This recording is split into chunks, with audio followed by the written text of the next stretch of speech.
What's going on, guys? JSGC here, and we are here for another Manchester City video. Today we are going to be doing the review video of the FA Cup match between Swansea City and Manchester City in the FA Cup 5th round match at the Liberty Stadium. Before we crack on with this video though, make sure, like always, if you are enjoying the content, want to help to support my channel, then do subscribe, press that red button, press the bell and put your push notifications on.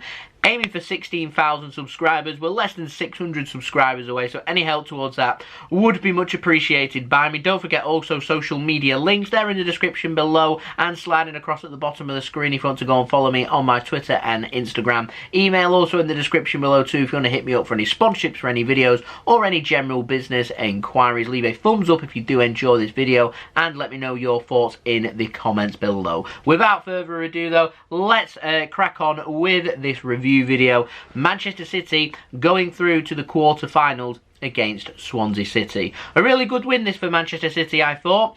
Both sides have made plenty of changes. It did surprise me that Swansea made as many changes as they did. I was expected to see some of their first team players like Bidwell, players like Norton, RU2 and Raheem. They didn't start. I was expecting them to start. I'd done my preview based on these players. They'd started in the last game in the Championship, so it's their first team squad. They'd made plenty of changes. I just wasn't expecting it. And so Swansea looked very disjointed because of this, and Manchester City were having north of 80% possession to start with in the first 30 minutes of this game, and it was all too easy for Manchester City.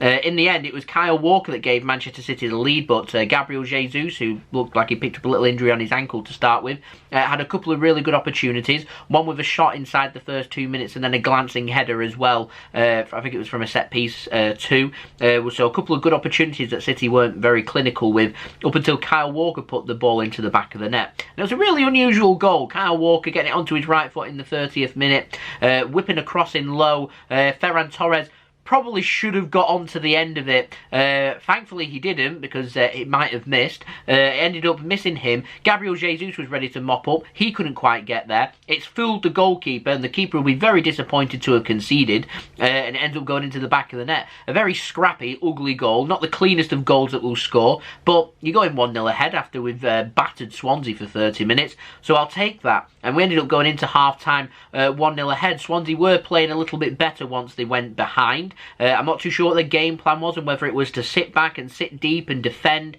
and try and force extra time and force penalties, but they were playing a little bit better towards the end of the first half. And I was looking, I said it on my live stream as well, that for the second half I was looking for City to really kick on in the second half, get that second goal, that killer second goal, and put the game to bed nice and early so we can make the substitutes and be ready in time for the match against Tottenham Hotspur, obviously, this weekend. And that did happen. 47th minute, Raheem in acres of space manages to take 3 touches before slotting it past the keeper. The keeper doesn't even bother to dive. He's on his stronger right foot as well. Goes into the back of the net, and you felt like that was game over. But Manchester City were not done there. Crossfield pass comes in. It's dealt with by Bernardo Silva on the touchline. Heads it back across. There's Gabriel with his back turned to goal. Makes a great touch. Twists and turns. Rotates himself 180 degrees. The ball's on a half volley. He just smashes the ball. Doesn't even look where he's put it. He just smacks the ball and it goes flying into the back of the net. There was 3-0 to Manchester City.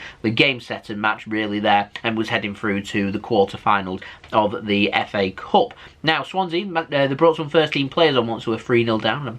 Don't really get why, if I'm honest. The game's kind of beyond them from there. They did get a goal back through Whittaker on the 77th minute with a well-taken goal. It was the only shot on target for Swansea, and so Zach Steffen will be very disappointed that he's conceded. And Manchester City don't concede many, and so that's another goal that City have conceded. I think it's only our 3rd goal that we've conceded in our last, since the game against Chelsea on, was it the 2nd of January, so we're very mean with our defending and conceding, and yeah, it just seemed to have slipped away from us there. And it looked like Swansea may have a little lifeline back into the game, but they didn't really muster up anything else. It was City that looked more likely to make it 4-1 rather than 3-2, which was my score prediction. And in the end, Manchester City ended up going through. Now, I did say on my live stream, gave my JSGC man of the match to Kyle Walker, had the most touches out of anybody, got that all-important first goal, which I thought was crucial for who went through in this game. And so I still stand by that decision that Kyle Walker It was my JSGC man of the match.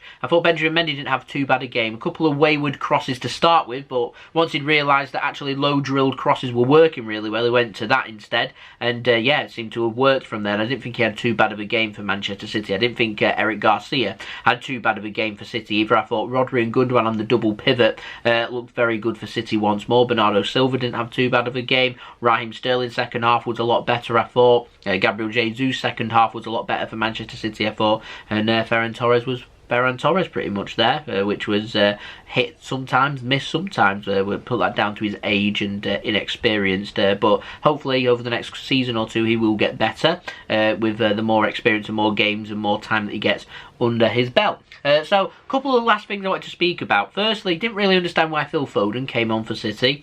I know Claudio Gomez came on and I was really happy to see him come on for Manchester City, and I was happy to see Tommy Doyle come on for City too. But we had Bernard on the bench. Why not bring him on instead of Phil Foden? We came on for what, 23 minutes or so, which I thought was a big risk considering we got a big game against Spurs, and I now consider Phil Foden to be a first team player, so I thought that was an unnecessary risk. I didn't really get that, so I'm not sure why that happened. And also the injury to Rodri, which is also a bit of a concern, so I'm wishing him a speedy recovery and hopefully he will be okay to go on Saturday. But when I filmed this video, I've not got further clarification on how serious the injury is to Rodri. It didn't look good that he never went onto the bench, carried on walking straight down the tunnel and to the changing rooms, which is never a good sign, so I would say he's probably a doubt for the match on Saturday against Tottenham Hotspur. If that's the case, hopefully, we didn't have Fernandinho on the bench, he's got a little knock, hopefully he'll be over that and he'll be able to start alongside Ilkay Gundogan. If not, we've got some decisions to make for that game against Spurs, including changing things up, or might we go with Tommy Doyle? That remains to be seen.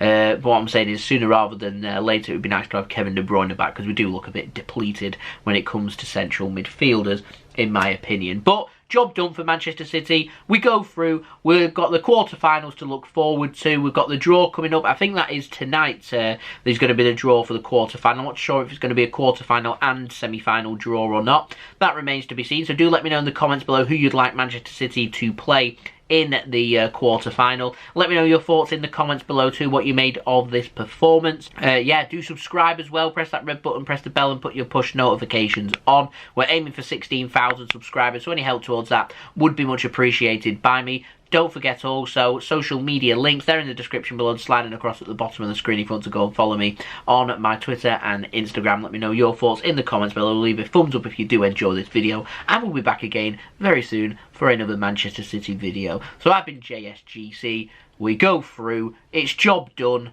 Tottenham Hotspur on the horizon. We're playing every 3 to 4 days, we're right in the thick of it in winter as well. What's not to love? The winning momentum for Manchester City continues. A record-breaking 15 consecutive wins in a row in all competitions.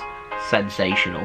Got to love it. I hope everyone is safe and well. Thank you everyone for watching. I've been JSGC. Peace.